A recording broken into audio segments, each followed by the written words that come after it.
Welcome. আজকে তোমাদের ক্লাসে আমি গ্রিন হাউস এফেক্ট এবং গ্লোবাল ওয়ার্মিং সম্পর্কে আলোচনা করব। দেখো, গ্রিন হাউস এফেক্ট কি? মেনলি শীতপ্রধান অঞ্চলে যখন শাকসবজি চাষ করার প্রয়োজন হয়, যেহেতু পরিবেশ প্রচণ্ড ঠান্ডা থাকে তাই শাকসবজি ঠিকমতো চাষ করা যায় না। এই কারণে কি হয়, সেই অঞ্চলে কাচের ঘর তৈরি করা হয়। সেই কাচের ঘরের মধ্যে টবের মধ্যে চারা গাছ রেখে শাকসবজি চাষ করা হয়। এখানে কি ঘটনা ঘটে দেখো। ঘটনা হচ্ছে, ধরো এটা একটি কাচের ঘর, পরিবেশের উষ্ণতা শীতপ্রধান অঞ্চল 0°C অপেক্ষা কম, 0°C অপেক্ষা কম। এবার সূর্য থেকে যে আলোক রশ্মি আসছে, সূর্য থেকে আগত আলোক রশ্মি, এই আলোক রশ্মির মধ্যে তাপীয় অনুভূতি সৃষ্টিকারী রশ্মিটির নাম হলো ইনফ্রারেড রশ্মি বা অবলোহিত রশ্মি। তার মধ্যে এখানে রয়েছে ইনফ্রারেড বা অবলোহিত রশ্মি। এই অবলোহিত রশ্মি যখন আসে তখন তার তরঙ্গ দৈর্ঘ্য খুব কম থাকে। তাহলে অবলোহিত রশ্মি কি প্রকৃতির হবে? ক্ষুদ্র তরঙ্গ দৈর্ঘ্য এবং উচ্চ শক্তি সম্পন্ন।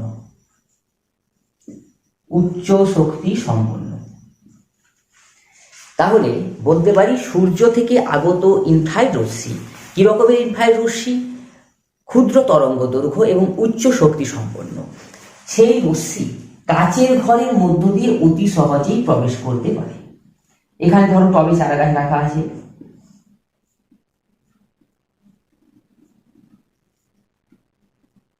চারা গাছ রাখা রয়েছে।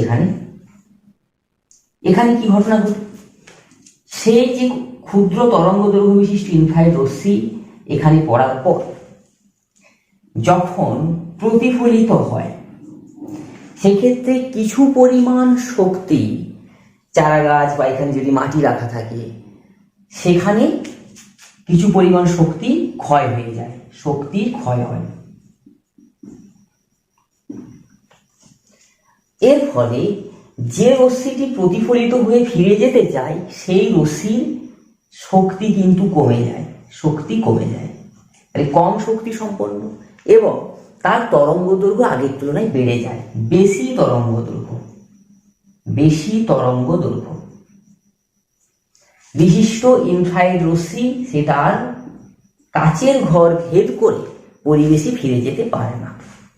এর ফলে কি ঘটে, যে এই যে কাচের ঘর ছিল, কাচের ঘরের মধ্যবর্তী অংশে উষ্ণতা কিন্তু বেড়ে যায়। আমি ঘটনাটা আবার বলছি, গ্রিন হাউস প্রভাব। শীতপ্রধান অঞ্চলে, অর্থাৎ মেরু অঞ্চল বলতে পারো, পরিবেশের উষ্ণতা খুব কম থাকার কারণে সেখানে শাকসবজি চাষ বা অন্যান্য ফসলের চাষ অসুবিধাজনক হয়ে যায়। সেই জন্য কাচের ঘর তৈরি করে ফসল চাষ করা হয়। সূর্য থেকে আসা অবলোহিত বা ইনফ্রারেড রশ্মি, যে রশ্মি ক্ষুদ্র তরঙ্গ দৈর্ঘ্য বিশিষ্ট এবং উচ্চ শক্তি সম্পন্ন, কাচের ঘরকে সহজেই ভেদ করে ভূপৃষ্ঠে এসে পৌঁছায়। এবার ভূপৃষ্ঠে পৌঁছানোর পর সেই রশ্মিটির কিছু পরিমাণ শক্তির ক্ষয় হয়। শক্তির ক্ষয়ের পর প্রতিফলিত যে রশ্মি, যা কাচের ঘর ভেদ করে যেতে চায়, সেই রশ্মির কি ঘটবে? সেই রশ্মির শক্তি কমে যাবে, তরঙ্গ দৈর্ঘ্য বেড়ে যাবে। এর ফলে রশ্মি কিন্তু আর ফিরে যেতে পারবে না, ফলে কাচের ঘরের উষ্ণতা বেড়ে যায়। এই যে ঘটনা, এটা হচ্ছে গ্রিন হাউস প্রভাব। এবার যদি আমার মনে হয় যে কাচের ঘরের উষ্ণতা নিয়ন্ত্রণ করা দরকার, সেখানে জানালা দরজা থাকে, সেগুলো খুলে আমরা তাপটাকে বের করে নিতে পারি। এর ফলে উষ্ণতা একটা নিয়ন্ত্রণের মধ্যে চলে আসে। কিন্তু পৃথিবীর ক্ষেত্রে দেখা গেছে, আমাদের যে বিলাসবহুল জীবনযাত্রা, আমরা তো এখন খুব বিলাসবহুল মানুষ, যে সাধারণভাবে আর জীবনযাপন করতে আমরা পারি না। আগে যেমন ছিল যে সাইকেলে করে যাতায়াত, এখন বাইক, গাড়ি, গণপরিবহন যে ব্যবস্থা, এগুলো তো প্রায় সত্যি কথা বলতে কি, বাসে করে একটা বাসে যেখানে 50 জন একটা গন্তব্যস্থলে পৌঁছাতে পারত, এখন সেই সিস্টেম উড়ে গেছে, এখন নেই। এখন কি, বাইকে করে আমরা টাইম বাঁচাই। যাই হোক, এর ফলে পরিবেশ দূষণটা বাড়ে। যে সমস্ত গ্রিনহাউস গ্যাস রয়েছে, অর্থাৎ যে সমস্ত গ্যাস, অর্থাৎ CO2, CFC বা কার্বন মনোক্সাইড, এই সমস্ত গ্যাস, যদি জৈব গ্রিনহাউস বলে, মিথেন গ্যাস, যাই হোক, এই সমস্ত যে গ্যাসগুলো রয়েছে তাদের পরিমাণ পরিবেশে বেড়ে যায়। অতিরিক্ত জনসংখ্যার বৃদ্ধি, এর ফলে আমাদের দৈনন্দিন জীবনযাপনের জন্য প্রয়োজনীয় জিনিসপত্র তৈরি করার জন্য অতিরিক্ত পরিমাণ কলকারখানা স্থাপন, বৃক্ষছেদন, এই সমস্ত ঘটনার ফলে পরিবেশে CO2, CO, CFC, এখন তো আবার বাড়িতে এসি বা রেফ্রিজারেটর, ফ্রিজ এগুলো না থাকলে ঠিকঠাক স্ট্যাটাস মেনটেন করা যায় না, তাই না? কিন্তু আমরা জানি না যে এই রেফ্রিজারেটরের মধ্য থেকে যে পরিমাণ CFC নির্গত হয় সেটা আমাদের পরিবেশের ক্ষেত্রে খুবই ক্ষতিকারক। CFC মানে ক্লোরোফ্লোরোকার্বন। সব থেকে বেশি গ্রিনহাউস ক্ষমতা সম্পন্ন গ্যাস হচ্ছে CFC, কিন্তু পরিবেশে কার্বন ডাইঅক্সাইডের পরিমাণ তুলনামূলক বেশি রয়েছে, CFCর তুলনায় অনেক বেশি আছে। এই কারণে প্রধান গ্রিনহাউস গ্যাস বললে আমরা বলবো CO2 বা কার্বন ডাইঅক্সাইড। যাই হোক, পরিবেশে এই যে গ্যাসগুলো CO2, CFC, carbon monoxide, CO, মনে রাখবে কার্বন মনোক্সাইড হচ্ছে জ্বালানির অসম্পূর্ণ দহনে তৈরি হয়, আর কার্বন ডাইঅক্সাইড জ্বালানি সম্পূর্ণ দহনে তৈরি হয়। ওকে, আচ্ছা, এই সমস্ত গ্যাসগুলো পৃথিবীর উপর একটা আস্তরণ সৃষ্টি করছে। ধরো এটা ছিল আমাদের ভূপৃষ্ঠ, এটা ভূপৃষ্ঠ। এই ভূপৃষ্ঠের উপর এখানে ধরো একটা কলকারখানা স্থাপন করা হয়েছে, কারখানা চুল্লি, কারখানা একটি, এখানে একটি গাছ, গাছটা আমি জাস্ট একটা পাতাকে আঁকছি, গাছের ধরুন একটি গাছ, গাছের একটা পাতা,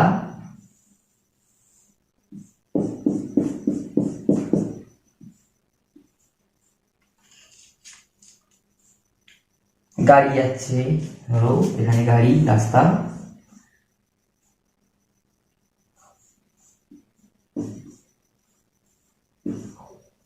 গাড়ি রয়েছে, কলকারখানা রয়েছে। এই যে কলকারখানা থেকে যে ধোঁয়া নির্গত হয়, পৃথিবীর যে ট্রপোস্ফিয়ার, স্ট্র্যাটোস্ফিয়ার, এভাবে স্তরগুলো রয়েছে। আমি যদি ওজোন স্তর দেখি, ওজোন স্তরে প্রায় ওজোন স্তর রয়েছে যা অতিবেগুনি রশ্মিকে আটকায়। যাই হোক, আমরা ধরলাম পৃথিবীর যে বায়ুস্তর, এখানে কি হচ্ছে, কলকারখানা থেকে নির্গত CO2, CO ইত্যাদি গ্যাস, গাড়ি যানবাহনের ধোঁয়া এগুলো, এছাড়া হচ্ছে রেফ্রিজারেটর, ফ্রিজ থেকে নির্গত CFC, এই সমস্ত গ্যাস পৃথিবীর বায়ুমণ্ডলে উপর একটি আস্তরণ সৃষ্টি করছে। যেমন আমরা দেখেছিলাম কাচের আস্তরণ ভেদ করে ক্ষুদ্র তরঙ্গ দৈর্ঘ্য বিশিষ্ট এবং উচ্চ শক্তি সম্পন্ন ইনফ্রারেড রশ্মি সহজেই প্রবেশ করে, ঠিক এখানেও সেম ঘটনা। সূর্য থেকে, ধরো এখানে সূর্য থেকে আগত যে রশ্মি, আলোক রশ্মি পৃথিবীতে অতি সহজেই প্রবেশ করলো। এই CO2, CO, CFC, methane, CH4, এই সমস্ত গ্যাসের যে স্তর, সেই স্তরকে ভেদ করে। এবার কি ঘটনা ঘটবে, আমরা জানি সূর্য থেকে আগত আলোক রশ্মির মধ্যে তাপের অনুভূতি সৃষ্টিকারী রশ্মিটির নাম হলো ইনফ্রারেড রশ্মি। তাহলে ইনফ্রারেড বা অবলোহিত, যে অবলোহিত রশ্মি পৃথিবী পৃষ্ঠে এসে পড়ে, সেই রশ্মিটি ক্ষুদ্র তরঙ্গ দৈর্ঘ্য বিশিষ্ট এবং উচ্চ শক্তি সম্পন্ন হয়। এবার প্রবেশ করার পর ভূপৃষ্ঠে আমরা কি দেখেছি, শক্তি ক্ষয় হয়। তাহলে ভূপৃষ্ঠে এসে পড়লো বা আপতিত হলো, আপতিত হওয়ার পরে এই রশ্মির শক্তি ক্ষয় হলো। এবার ধরো কোন একটা রশ্মি এসে পাতায় পড়েছে, হ্যাঁ, এখানে এসে কি হয়, কিছু পরিমাণ শক্তি তার কমে যায় এবং তরঙ্গ দৈর্ঘ্য বেড়ে যায়। তরঙ্গ দৈর্ঘ্য বেড়ে গেলে বৃহৎ তরঙ্গ দৈর্ঘ্য বিশিষ্ট এই যে ইনফ্রারেড রশ্মি, বৃহৎ তরঙ্গ দৈর্ঘ্য বিশিষ্ট এবং কম শক্তি সম্পন্ন যে ইনফ্রারেড রশ্মি, সে কিন্তু পৃথিবীর বায়ুস্তরের উপর যে CFC, CH4, CO2, CO ইত্যাদি গ্যাসের আস্তরণ, তাকে ভেদ করে বাইরে বেরোতে পারে না। এর ফলে কি হয়, আবার এই সমস্ত যে গ্যাসগুলো রয়েছে এই গ্যাসগুলোর তাপকে ধরে রাখার ক্ষমতা বেশি। আমরা আগেই বলেছি যে সমস্ত গ্যাস তাপকে ধরে রাখতে পারে তারা গ্রিন হাউস গ্যাস।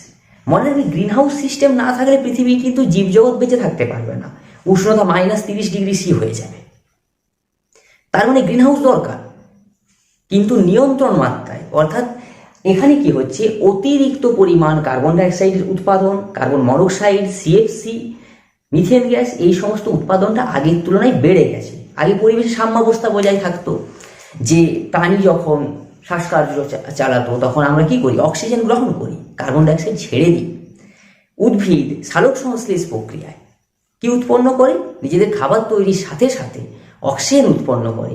কিন্তু বর্তমানে মানুষের বিলাসবহুল জীবনযাত্রা, অতিরিক্ত জনসংখ্যা বৃদ্ধি, যানবাহন সংখ্যা বৃদ্ধি, কলকারখানা বৃদ্ধি, এই সমস্ত ঘটনার কারণে অরণ্য ছেদন, বৃক্ষ ছেদন হয়ে যাচ্ছে। পরিবেশে সাম্যাবস্থা কিন্তু বজায় থাকছে না।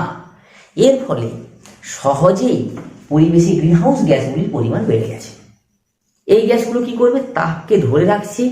উচ্চ শক্তি সম্পন্ন ইনফ্রারেড রশ্মি যখন ভূপৃষ্ঠে পড়লো, তারপর শক্তি ক্ষয়ের দরুন যে রশ্মিটা প্রতিফলিত হয়ে মহাশূন্যে ফিরে যায়, সেই রশ্মি কিন্তু আর বাইরে বেরোতে পারছে না। এর ফলে পৃথিবী পৃষ্ঠের যে গড় উষ্ণতা ক্রমশ বৃদ্ধি পাচ্ছে। এই ঘটনা হলো গ্রিনহাউস প্রভাব পৃথিবীর ক্ষেত্রে। তাহলে এই যে গ্রিনহাউস প্রভাব, এর এফেক্ট কি আছে, ফলাফল কি রয়েছে? দেখো, গ্রিনহাউস প্রভাবের যে ফলাফল, পৃথিবীর যে জলবায়ু, সেই জলবায়ু কিন্তু ঠিকঠাক নিয়ন্ত্রণের মধ্যে থাকছে না। আগে আমরা বলতাম আমাদের 6 ঋতু, পশ্চিমবঙ্গে 6টা ঋতু দেখা যায়, এখন দেখা যায় না, এখন তিনটে হয়ে গেছে, গ্রীষ্ম, শীত আর বর্ষা মাঝে মধ্যে দেখায়, ওই 2-1টা ঋতু। মানে সত্যি কথা বলতে এই 6 ঋতু আর নেই। কবে শরৎকাল আসে, কবে হেমন্ত আসে তো বোঝাই যায় না, আর বসন্তকাল নাকি গ্রীষ্মকাল বুঝতে পারি না। এই কদিন আগে আমি সোয়েটার পরছিলাম, সবাই পরছিলে তোমরা, জাস্ট হঠাৎ করে দেখলাম গরম লাগছে, ঘাম দিচ্ছে, যথারীতি ফ্যান চালাতে হচ্ছে। তাহলে জাস্ট শীতের পরে গ্রীষ্ম আসে বলে জানতাম না, এখন হচ্ছে। তাহলে জলবায়ুর পরিবর্তন, যে ঋতুর যে পরিবর্তনগুলো, এই পরিবর্তনগুলো কিন্তু আর ঠিকঠাক হচ্ছে না। কারণ কি, পৃথিবী পৃষ্ঠের উষ্ণতা বেড়ে গেছে। পৃথিবী পৃষ্ঠের মানে পৃথিবীর যে বায়ুমণ্ডল বলো, পৃথিবীর উপরিভাগ, যাই বলি না কেন আমরা, যে এখানে যদি উষ্ণতা বেড়ে যায় কি কি ক্ষতি হতে পারে? ক্ষতি হতে পারে, দেখো, সমুদ্রের যে জলতল বেড়ে যাবে। কারণ কি, বরফ গলা জলে যে সমস্ত নদী পুষ্ট, হিমবাহের বরফ গলবে। সেই হিমবাহ থেকে অতিরিক্ত বরফ যদি গলে যায়, তখন জল নদীর মাধ্যমে সমুদ্রে এসে পড়বে। এছাড়াও দক্ষিণ মেরু, উত্তর মেরুতে যে সুমেরু কুমেরুতে যে বরফ রয়েছে, সেই বরফ যদি গলে যায়, পৃথিবীর যে জলভাগ অর্থাৎ সমুদ্রের জলতল ক্রমশ বৃদ্ধি পাবে। সমুদ্রের জলতল বৃদ্ধি পেলে পাশাপাশি যে সমস্ত সমুদ্র তীরবর্তী অঞ্চলগুলি, ধরো আমাদের সুন্দরবন অঞ্চল হতে পারে, বাংলাদেশের অঞ্চল হতে পারে, এছাড়াও দ্বীপ রাষ্ট্র অনেক রয়েছে, সেগুলো জলের তলায় তলিয়ে যেতে পারে। আর কি হতে পারে? হঠাৎ করে বন্যা, তারপর খরা।